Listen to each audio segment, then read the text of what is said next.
galing ng Pinoy. Ang galing ng Pinoy. Kaya ko. Magandang hapon po. Ako po si Ping Medina kasama si Bernadette Herrera D. Kami po ang inyong opisyal na tagatala na magtatampok ng mga kahanga-hanga at bukod tanging nilalang, bagay at lugar dito sa Pilipinas.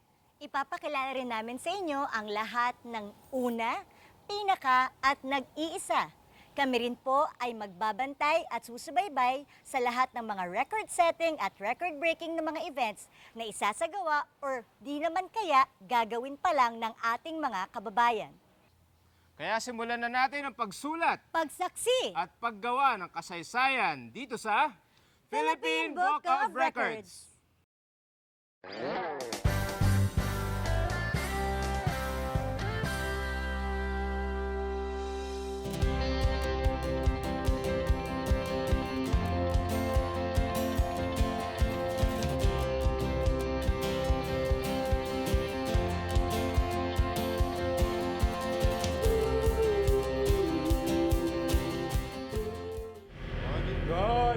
Kaba naman, Ping! Bakit pa ba ako tinatakot? Tapos ba't pa ba ako dinala dito? Ano ba to? Meron tayong huhukayan na panibagong Philippine record. Naku, siguraduhin mo lang dahil baka mamaya ako'y tinatakot mo lang. Nakakatakot naman. Hindi ba nakakatakot no? Tara, tingnan natin. Grabe oh.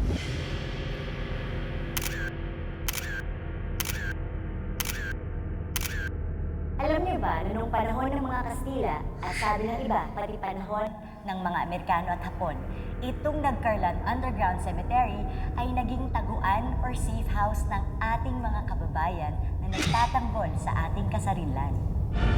At kaya naman noong August 1973, ginawa itong National Heritage Site ng National Historical Commission of the Philippines. Makikita nyo naman, perfect ito para sa mga guerrilla kasi madilim siya, tapos maganda ang ventilation dito sa baba. Yun nga lang, claustrophobic siya at katabi mo yung mga puntod na to. So ma'am, si Father Vicente Vello po pala yung nagpatayo nito. Ba't po ba kaya naisipan niya to? Pinili niya ang lugar na ito bilang tatayuan ng sementeryo. Then later, nakita niya na ang lugar na ito ay merong part na pababa. Or in other words, irregular yung terrain. So, instead of preparing the place and started his construction here at the ground level, he utilized that lower part, adding the underground portion. Kailan unang nagkaroon ng libing dito? Sinasabi na noong taong dring yun, nagkaroon ng paglilibing na. Nagsimula Na 1845 din, may nailibing. Nagsimula ng paglibing. Gaano po ba kalaki itong buong underground cemetery? This is approximately 6,000 square meters.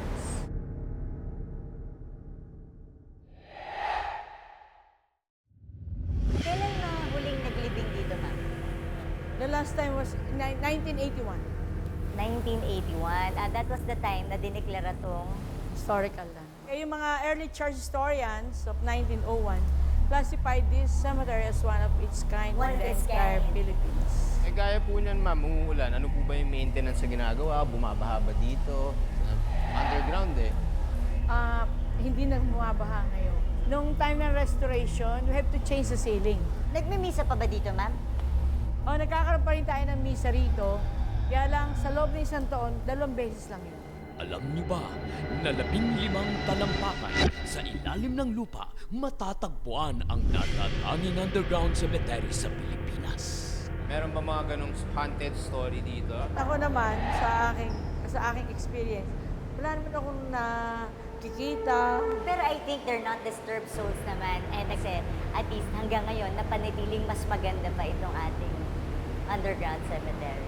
Pero tsaka siyempre, yung mga misang dinadaos dito, lahat yun ay para sa kapayapaan ng kaluluwa. Itinuturing itong one of a kind dito sa atin dahil ito lamang ang libingan na nakatirik sa ilalim ng isang simbahan.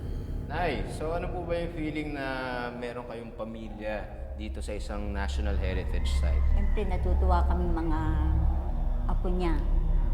Napabilang siya dito napalibing sa underground. Ano niyo po siya? Apo niya kayo pero pang ilang Bali, great-great-grandfather ko siya. great-great-grandfather nyo, si Lolo Inocencio. At naiintindihan ko, asawa rin po niya si Lola Rosario. Tapos, nanay ni Lola Rosario, Vicenta. ano Siya. ang Di, pangatlo na great, yun? oo. Great-great-great-great-grand. Wow. 104 years old. Ang haba ng buhay ng inyong angkan. Aba, noon pala, pwede ka nang binyagan, kumpilan, ikasal at ilibing sa iisang lugar. Oh! Ang Nagcarlan Underground Cemetery, huling hantungan ng mga mahal sa buhay, makasaysayang lugar sa ating bansa. At ito ang oldest and only underground cemetery sa Philippine Book of Records. Kaya dapat lamang itong bigyan ng halaga at pangalagaan ng bawat Pilipino. At kung hindi nyo pa napapanood ang The Conjuring, siguradong mas masaya itong panoorin sa baba sa underground cemetery. Bakit partner? May multo ba sa ilalim? Eh, di ba nga sabi ni Madam Carmina, may mga mumudo nagbibideo, okay? Ganon. Samahan natin. Palagay ko mas maganda kung iwan na kita dyan. Ha? Bye!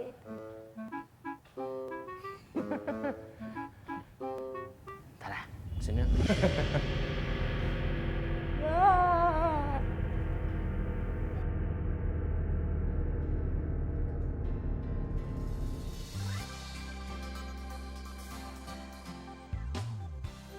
Ang galing